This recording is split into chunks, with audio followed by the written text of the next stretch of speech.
The other trajectory is a bit more academic and follows the turns of thought that open lines of questioning require. At what point do we decide we know enough to delimit a field of inquiry, a domain of research as settled in a world that is ongoing and transformative? In the mode of questioning, I suggest that academics can demarcate areas of work only tentatively and locally, that it is academic practice to keep open what might be unnecessarily and destructively excluded. Here I'd mention in passing that recent claims that campuses are politically biased tend to entail that certain questions should not be asked concerning race, class, gender, history, for example, when it is not only the business but the obligation of a university to ask them, and all sorts of other questions as well. I am approaching my major contention, which is that at least for those who belong to a university, who are full participants in its life, questioning is everything, and it is ethical as well. Questioning means responding, pursuing answers, keeping forcefully in mind that no answers can forestall further questioning, not at least in any open and thoughtful life. Far more important, however, is that only by pursuing and proposing answers, only in the advance of knowledge and understanding, can certain questions be asked or be relevant. So the ethical obligation to question is also an ethical promise to find answers enough to promote further questions. The key lies in the asking, not to forget asking of asking and questioning questioning. I mean to extend this picture beyond the university. I mean to raise the question whether this life of questioning in which every moment and every person or thing presents us with decisions we do not know how to make is ethics itself, not only for Westerners, for those in the Greek Judeo-Christian tradition, but for all, like it or not. The ways in which the questions and answers emerge, of course, differ for all, again, like it or not. That in part is what it means that the questions of ethics remain open for all, whether they like it or not.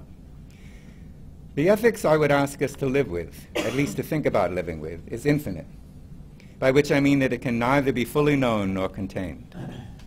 The sense of an infinite ethics is from Emmanuel Levinas. With many others, he shares my sense that the enormity of concentration camps, gas chambers, systemic violence, genocide, crimes against women, torture, irreconcilable conflicts, call forth an ethics that cannot be fulfilled by any rules and regulations, any system of law, any form of calculation, any historical tradition. His is Western, Judeo-Christian, more Jewish than Greek and Christian. His view of ethics is infinite, transcendent, and may have something to say to other traditions, Asian, Muslim, Mesoamerican, Aboriginal, indigenous. Here are some examples of how he asks us to think of being ethical, of living ethically, first in his words, then in Derrida's and mine. The good is before being. Heidegger, with the whole of Western history, takes the relation with the other as enacted in the destiny of sedentary peoples, the possessors and builders of the earth. Possession is preeminently the form in which the other becomes the same by becoming mine. The infinity of the infinite lives in going backwards.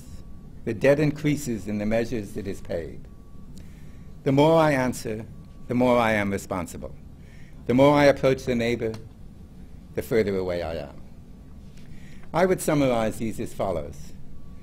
The infinite call of the unknown other, understood as ethics, precedes life, being, truth. We live, we are, we seek knowledge and truth in response to an infinite call, an infinite responsibility. Such an ethics cannot be possessive, cannot hope to own knowledge, truth, or goodness. Instead, ethics is a generosity beyond any gift. Being ethical, ethical responsibility cannot be satisfied. I cannot know what ethics demands of me. I am called to respond in ways I cannot know, to whom I do not know. Even so, this is not an ethics of negation or despair. I am not doomed to fail, but live my joyful and productive life, responding to what I can never achieve. Now Derrida with Levinas in mind. I cannot respond to the call, the request, the obligation, or even the love of the other without sacrificing the other others. Every other is every bit other. Everyone else is completely or wholly other. How would you ever justify the fact that you sacrifice all the cats in the world to the cat that you feed at home? I have 3 cats, by the way. To the cat that you feed at home every morning for years, whereas other cats die of hunger at every instant. not to mention other people. How would you justify your presence here speaking one particular language rather than there speaking to others in another language? And yet we also do our duty by behaving thus. By preferring my work, simply by giving it my time and attention, by preferring my activity as a citizen or as a professorial and professional philosopher, writing and speaking here in a public language, French in my case, I am perhaps fulfilling my duty. But I am sacrificing and betraying at every moment all my other obligations, my obligations to the other others whom I know or don't know, the billions of my fellows, without mentioning the animals that are even more other others than my fellows who are dying of starvation and sickness. Following this line of thought, in my words, everything is other and therefore ethical, including our work as academics in the university. It is not more ethical to be at the barricades than in the laboratories. Both are ethical choices. Nor is the division of labor the ethical answer, that some are more responsible for certain tasks than others. Who has the right to decide? One may be more responsible, more imperative, more responsible to current conditions than others. Everyone is faced with such choices, to go along, to resist, to cooperate, to refuse. One does this in the streets and on the campus, and it is impossible to avoid. What could it mean in the context of a secular academic world that ethics might be infinite at the limits of life and thought? The key issue for me here today is represented by the words unsettling and dispossession. An open ethics cannot expect to settle ethical issues, except for a while, and must strive not to possess itself of inexhaustible goods like wisdom, truth, goodness, art, and beauty. We are asked to live unsettled, to seek knowledge, wisdom, and truth, knowing that seeking is unsettling and that nothing infinite can be settled or possessed. I do not think we can possess responsibility, ethicality, goodness, not to mention knowledge, truth, or beauty. We can seek them, pursue them, unsettle them, question them. In this questioning we find them. In this questioning we are ethical. What is wonderful about a university is that what enables us to be academics is precisely what enables us to be ethical.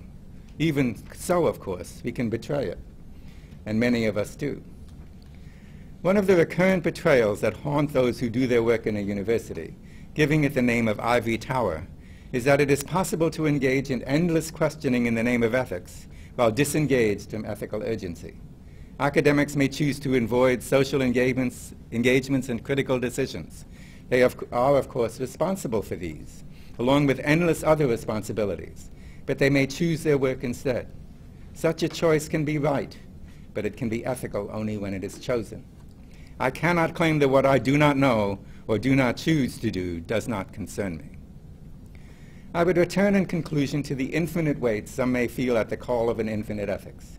It is too much. We cannot live at every moment as if it might bring catastrophe, as if every choice might make us guilty. In one sense of these words, too much, catastrophe, guilty, I think that is what we face and how we must live, traumatically.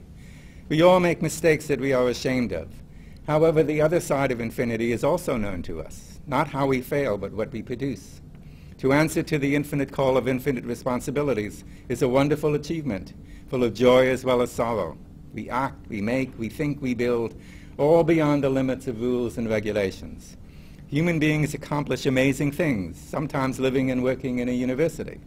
They bear amazing responsibilities. The arts, humanities, and sciences are filled with extraordinary accomplishments, many with far-reaching ethical ramifications. What could be more ethical, more radiant, more wonderful? The most ethical truth of all ethical truths, known to all who work in a university, is that there is no end to ethics, to a life of questioning.